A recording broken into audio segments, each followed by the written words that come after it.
మీ ఆత్మల కొరకు బహు సంతోషంగా, ఏడుచుకుంటూ కాదు, సణుగుకుంటూ కాదు, ఇబ్బంది పడుతూ కాదు. ఎలా ఇస్తానంటున్నాడు పౌలు గారు? బహు సంతోషముగా వ్యయపరుస్తానని చెప్పి ఇంకొక మెట్టు ఎక్కేశాడండి. ఇంకొక మెట్టు ఎక్కి ఏమంటున్నాడు?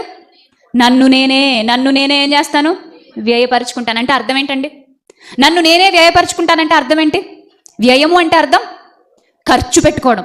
నన్ను నేనే వ్యయపరుచుకుంటానంటే నన్ను నేనే అరిగించుకుంటాను, కరిగించుకుంటాను. నేను నా స్వయం ఆలోచించుకోను, స్వయం కోసం ఆరాటపడను, స్వయాన్ని చంపేసుకుంటాను. క్రైస్తవ్యం అంటే మొదట ఒక్కొక్క మెట్టు ఎక్కుతూ చివరికి క్రీస్తు సిలువ దగ్గరికి తీసుకెళ్ళి ఆపేస్తుందండి క్రైస్తవ్యం అంటే. క్రీస్తు సిలువలో ప్రాణం పెట్టారు, మీరు కూడా మీ సహోదరుల నిమిత్తము ప్రాణము పెట్టబద్దులై ఉన్నారు. ప్రాణం అంటే మనలో ప్రవహిస్తున్న రక్తము.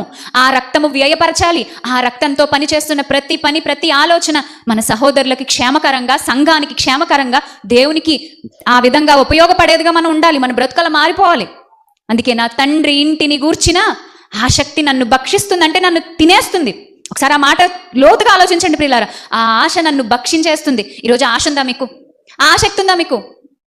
ఏదో వచ్చామా, కూర్చున్నామా, వెళ్ళిపోతున్నామా అనేట్టు దయచేసి ఏ సంఘ సభ్యులు ఉండకూడదండి. అసలు క్రైస్తవ్యంలో అది లేదండి.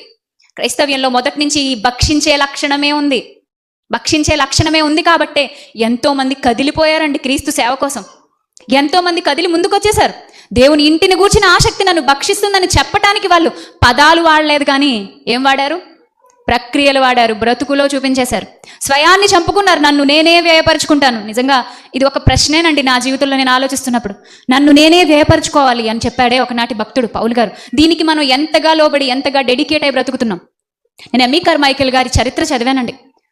ఆమె చరిత్రలో ఎన్నో పాయింట్స్ ఉన్నాయి, కానీ నన్ను ఎక్కువ ఆకర్షించింది ఏదో తెలుసా? ఆమె గురించి రాసినప్పుడు ఒక మాట చెప్పారు. శరీరం మీద ఎనలేని పట్టు సాధించిన ధీర వనిత అన్నారు. శరీరం మీద ఎనలేని పట్టు సాధించిందంటే శరీరాశలను అదుపు చేసుకుంటూ, శరీరంలో పుట్టే ప్రతి ఆలోచనను దేవుని పాదాల దగ్గర పడేసి, ఒంటరిగా కన్యాత్వాన్ని కాపాడుకుంటూ ముసలిది అయ్యేంత వరకు బ్రతికింది. ఎవరి సహాయంతో ఆవిడ బ్రతకగలిగింది? స్వనీతిని ఆధారం చేసుకుందా? ఆవిడ గురించి మాట్లాడిన ఆ మాట, శరీరం మీద ఎనలేని పట్టు దేవుని శక్తితో సాధించింది.